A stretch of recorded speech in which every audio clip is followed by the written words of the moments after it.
Hi அனைவருக்கும் வணக்கம். இன்றைக்கி நம்ம எக்ஸலில் வந்து டைனமிக் ரோ நம்பர்ஸ் வந்து எப்படி அசைன் பண்ணுறது அப்படிங்கிறத பற்றி நம்ம பார்க்க போகிறோம். இப்போ நம்ம டைனமிக் ரோ நம்பர்ஸ் அசைன் பண்ணுறதுக்கு முன்னாடி நம்ம வந்து நார்மலாக ரோ நம்பர்ஸ் எப்படி அசைன் பண்ணுவோம் அப்படிங்கிறத பற்றி நம்ம பார்க்கலாம். ஓகேங்களா? இப்போ என்கிட்ட செட் ஆஃப் நேம்ஸ் இருக்குது. இப்போ இதுக்கு நம்ம row number, that means serial நம்பருங்கிறது வந்து நம்ம ரோ நம்பர் அசைன் பண்ணுறோம். ஓகேங்களா? இப்போ நான் இந்த இடத்துல என்ன பண்ணுவேன், நார்மலாக 1ன்னு அசைன் பண்ணிவிட்டு அகெயின் நெக்ஸ்ட்டு செல்லில் வந்து 2ன்னு அசைன் பண்ணிடுறேன். நான் ரெண்டு செல்லையும் செலக்ட் பண்ணிவிட்டு ஜஸ்ட்டு எண்டு வரைக்கும் ட்ராக் பண்ணால் எனக்கு ரோ நம்பர் அசைன் ஆகிடும். ஓகேங்களா? பட் இந்த மாதிரி இருக்கும்போது நான் வந்து ஜஸ்ட் இப்போ இடையில ஏதாவது சம்திங் ஒரு நேமை வந்து நான் டெலீட் பண்ணுறேன் அப்படின்னா எனக்கு அந்த 11ன்றது வந்து எனக்கு அந்த இடத்துல வந்து போயிடுச்சு. ஓகேங்களா? இப்போ எனக்கு 11 அந்த இடத்துல கிடையாது. ஸோ 10 இருக்குது, 10க்கு அடுத்து 12 இருக்குது. ஓகேங்களா? இந்த இடத்துல பார்த்தீங்கன்னா உங்களுக்கு சேஞ்சஸ் தெரியும். அதே எனக்கு இப்போ ரோஸ் இன்சர்ட் பண்ணாலும் சரி, இல்லை ரோஸ் வந்து டெலீட் பண்ணாலும் சரி, எனக்கு டைனமிக்காக வந்து அந்த ரோ நம்பர்ஸ் வந்து சேஞ்ச் ஆகணும். ஓகேங்களா?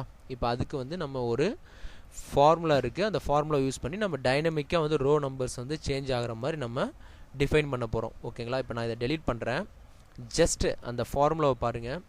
ஈக்குவல் டு ரோ அப்படின்னு டைப் பண்ணுங்கள். அந்த ஃபங்க்ஷன் உங்களுக்கு வரும். ஜஸ்ட்டு டேபு கொடுங்க. டேபு கொடுத்துட்டு என்னோடய ரெஃபரன்ஸ் கேட்குது. ரெஃபரன்ஸ் வந்து D5ல் இருக்கிற அந்த நேம் தான் நான் வந்து ரெஃபரன்ஸாக கொடுக்க போகிறேன். ஓகேங்களா?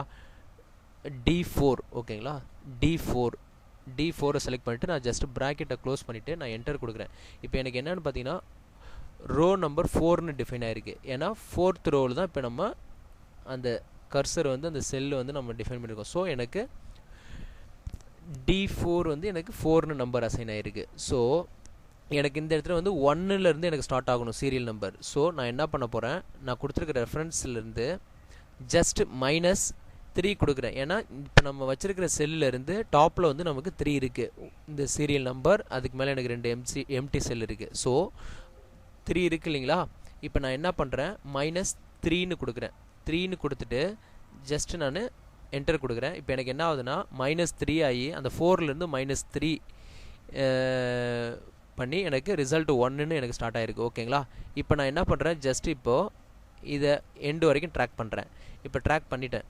இப்போ எனக்கு என்ன ஆயிடுச்சுன்னா சீரியல் நம்பர் 1லேருந்து 1 2 3 அப் டு 20 வரைக்கும் எனக்கு டிஃபைன்ட் ஆயிடுச்சு. அந்த ஃபார்முலா ஆட்டோமேட்டிக்காக வந்து டைனமிக்காக வந்து அந்த ரோ நம்பர் வந்து ஃபிக்ஸ் பண்ணிடுச்சு. இப்போ நான் என்ன பண்ணுறேன், இடையில வந்து இப்போ 10th ரோ வந்து நான் டெலீட் பண்ணுறேன்னு வச்சுக்கோங்களேன். ராஜேஷ்ன்றது வந்து சீரியல் நம்பர் 10ல் இருக்குது.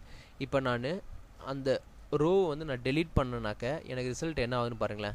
எனக்கு ஆட்டோமேட்டிக்காக எனக்கு வந்து அந்த 11ல் இருந்தது 10க்கு வந்துடும், 12ல் இருந்தது 11க்கு வந்துருச்சு. எனக்கு ஆட்டோமேட்டிக்காக டைனமிக்காக வந்து சேஞ்ச் ஆயிடுச்சு.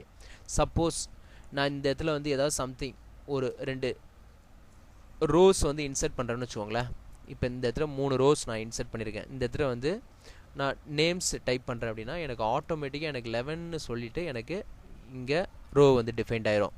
அதே நான் அந்த இடத்துல வந்து சம் நேம்ஸ் வந்து என்ட்ரி பண்ணுறேன்னு வச்சுக்கோங்களேன், எனக்கு 12ன்னு சொல்லிட்டு என்ட்ரி ஆயிரும். இந்த இடத்துல வந்து நான் அகைன் ஒரு நேம் டைப் பண்ணேன் அப்படின்னா எனக்கு ஆட்டோமேட்டிக்காக எனக்கு அந்த ரோ நம்பர் வந்து டிஃபைன்ட் ஆயிரும். ஈவன் நான் எண்டில் நான் இப்போ டிஃபைன் பண்ணால் கூட எனக்கு இந்த ஃபார்முலா வந்து இப்போ நான் இந்த ஃபார்முலாவை ட்ராக் பண்ணுறேன்னு வச்சுக்கோங்களேன். இப்போ ஃபார் எக்ஸாம்பிள் இந்த ஃபார்முலா வந்து நான் கீழே வரைக்கும் ட்ராக் பண்ணியிருக்கேன் அப்படின்னா எனக்கு ஆட்டோமேட்டிக்காக எனக்கு வந்து அது டிஃபைன்ட் ஆகிட்டே போகும். ஓகேங்களா? இப்போ இந்த இடத்துல நான் வந்து ஜஸ்ட் ஒரு நேம் ராஜான்னு டைப் பண்ணுறேன். எனக்கு ஆட்டோமேட்டிக்காக எனக்கு எண்டில் டைப் பண்ணால் கூட எனக்கு வந்து எக்ஸ்பேண்ட் ஆகிட்டே போகும் எனக்கு. இப்போ ஜஸ்ட் நான் வந்து இங்கே இன்னொரு நேம் டைப் பண்ணுறேன். ஓகேங்களா? கிறிஸ்ட்னு டைப் பண்ணுறேன். எனக்கு ஆட்டோமேட்டிக்காக 24ன்னு சொல்லி எனக்கு ஆட்டோமேட்டிக்காக டிஃபைன்ட் ஆகிரும். நான் எதுவுமே மேனுவலாக போயிட்டு நான் என்ட்ரி பண்ண தேவையில்ல.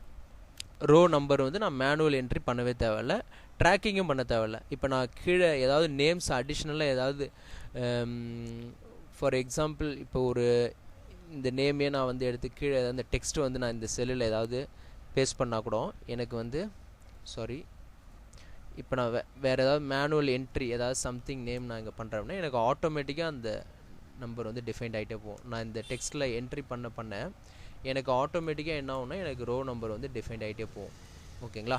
இப்போ உங்களுக்கு டிஃப்ரென்ஷியேட் தெரியும். நமக்கு வந்து இங்கே என்னென்னலாம் நம்ம டெக்ஸ்ட் என்ட்ரி பண்ணுறோமோ அதுக்கேற்ற மாதிரி நம்ம ரோ நம்பர்ஸ் வந்து ஆட்டோமேட்டிக்காக டைனமிக்காக எக்ஸ்பேண்ட் ஆகிட்டே போகும். அதேமாதிரி இன்பியூட்டில் டெலீட் ஆனாலும் அதுக்கேற்ற மாதிரி அந்த ரோ நம்பர் வந்து சேஞ்ச் ஆயிரும். ஓகேங்களா, இதுதான் வந்து டைனமிக்காக நம்ம வந்து ரோ நம்பர் அசைன் பண்ணுறது. இந்த ஃபார்முலாவை பாருங்கள், ஒன்றும் கிடையாது. அந்த ரோஸில் வந்து ரெஃபரன்ஸ் வந்து இந்த நேம்ஸை நம்ம கொடுத்துருப்போம். கொடுத்துட்டு நம்ம அந்த டாப்பில் உள்ள அந்த செல்ஸ் வந்து மைனஸ் பண்ணி நம்ம வந்து இங்கேருந்து 1ன்னு ஸ்டார்ட் ஆகிற மாதிரி கொடுத்துருக்கோம். ஓகேங்களா, இந்த ஃபார்முலா பிடிச்சிருந்தா சப்ஸ்கிரைப் பண்ணுங்கள். மீண்டும் நம்ம நெக்ஸ்ட்டு ஒரு வீடியோவில் நல்ல ஒரு ஃபார்முலாவோட பார்க்கலாம். ஓகேங்களா, தேங்க்ஸ் ஃபார் வாட்சிங் திஸ் வீடியோ.